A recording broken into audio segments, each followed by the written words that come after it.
siya rin nagkakasa pa.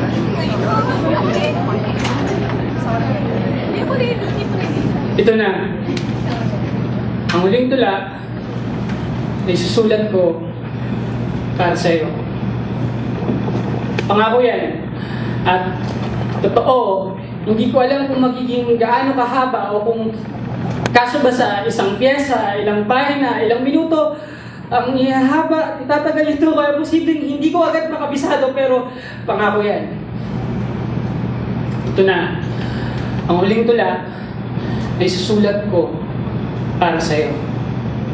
Itaga mo to sa bato. Abutin man ako ng umaga dito, hindi ko ipipikit ang mga matang ito. Uubusin ko ang lahat ng salita na posibleng tugma ng pangalan mo o anumang tawag ko sa iyo, mahal, sinta, irog, pangga, babe, BBQ. BBQ, babe, beb, asawa ko, mine, kulit, kapal, kubal, hayop, puta, puking inakalo pa ba? Wala akong pakialam. Kung abutin man ako ng ilang talata dito, pero hindi ko na pwedeng patirahin lang dito sa loob ko ang mga salitang ito, kaya pangako.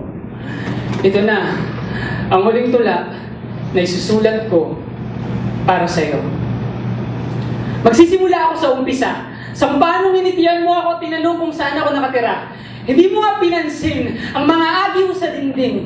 Hindi ka nga naitinag sa ibig na biglang dumating sa iyong pagbisita, pero hindi mo rin man lang tinignan ang mga libro na nasa tabi ng kama ko. Natutulog din. At tangi ko noong kapiling magsisimula ako sa umpisa. Sa kung paano niyakap mo ako nung sabihin ko sa iyong mahal kita. Sa kung paano hinalikan mo ako sa noo sabay sabi ng mahalaga ka. At ako naman tong si Tanga, tuwang-tuwa dahil hindi pa nalilinawan na ayaw ko na maging mahalaga. Ayaw ko na maging mahalaga. Hindi ako antikong salamin na matagal mo ng pag-aari na tinitignan mo lang para ipaalala sa sarili mo na maganda ka. Ayaw ko na maging mahalaga. Hindi ako telepono mong dudukutin lang sa bulsa kapag kailangan mo ng solusyon, sa kawalan mo ng koneksyon, sa mundo mong masyado ng malawak para bigyang atensyon ka pa. Ayaw ko na maging mahalaga. Hindi ako kwintas na isusuot mo lang sa piling-piling mga okasyon kapag mayroong mga sitwasyon na pakiramdam mo ay kulang ka pa. Hindi ako para ibalik sa loob ng isang kahon kapag matutulog ka na sa gabi, sa takot na masakal ka sa yakap ko kapag mahimbing ka na o ibalik sa loob ng isang kahon. At itabi sa sulok ng isang aparador sa takot na manakaw ako ng iba. Ayaw ko na maging mahalaga. Ang gusto ko ay mahalin. Ang kailangan ko ay mahalin. Kailangan ko na mahalin mo ako gaya ng kape mo sa umaga. Tanggap ang tamis at pait.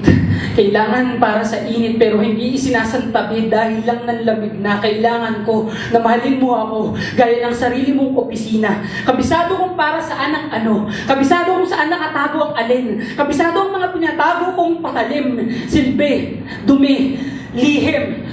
Patalim, silbi, dumi, lihim. Kailangan ko na mahalin mo ako gaya ng unan mo sa gabi, niyayakap sa ginaw, sinasandalan kahit na mainit, binubulungan ng mga pinakatatago mong panaginip. Ayaw ko na maging mahalaga. Ang gusto ko ay mahalin. Ang kailangan ko ay mahalin.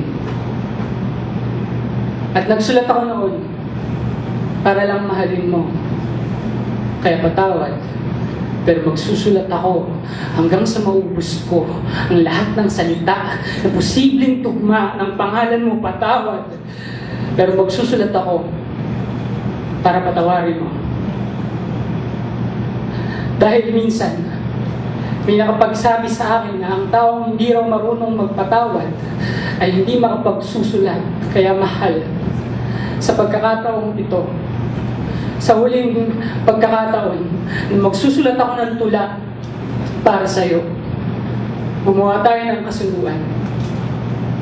Patatawarin kita, pero patatawarin mo rin ako. Patawarin mo ako sa hindi ko pagtahan at patatawarin kita sa hindi mo pagluha. Patawarin mo ako sa hindi ko pananahimik at patatawarin kita sa hindi mo pagsasalita. Patawarin mo ako sa hindi ko pag-alis at patatawarin kita sa hindi mo pananatili. Patawarin mo ako sa hindi ko sa iyo paglimot at patatawarin kita sa hindi mo sa akin pagpili, mahal. Gumawa tayo ng kasunduan. Patatawarin kita, pero patatawarin mo rin ako. Patawarin mo ako sa hindi ko pagbitiw at patatawarin kita sa hindi mo pagkapit. Patawarin mo ako sa hindi ko paglayo at patatawarin kita sa hindi mo paglapit. Patawarin mo ako sa hindi ko pagsuko at patatawarin kita sa hindi mo pagsugal. At patawarin mo ako sa hindi ko pagkabuhi sa iyo at patatawarin kita sa hindi mo sa akin pagmamahal-mahal. Gumawa tayo ng kasunduan. Patatawarin kita, pero patatawarin mo rin ako. Para sa wakas, matapos ko na itong tula na masyado nang matagal na nakatira dito at patawad. Kung magiging masyadong mahaba at marami masyadong buladas, pero pangako, huli na to, huli na to, huli na to, huli na to. Magsisimula ako uli sa umpisa. So kung paano initian mo ako, tinanong kung saan ako nakatira. Magsisimula ako uli sa umpisa. So kung paano initian mo ako. Magsisimula ako uli sa umpisa. Magsisimula ako uli. Magsisimula ako. Ito na, ang huling tula na isusulat ko para sa iyo. Mayle. Ito na, ang huling tula na isinulat ko tungkol sa iyo.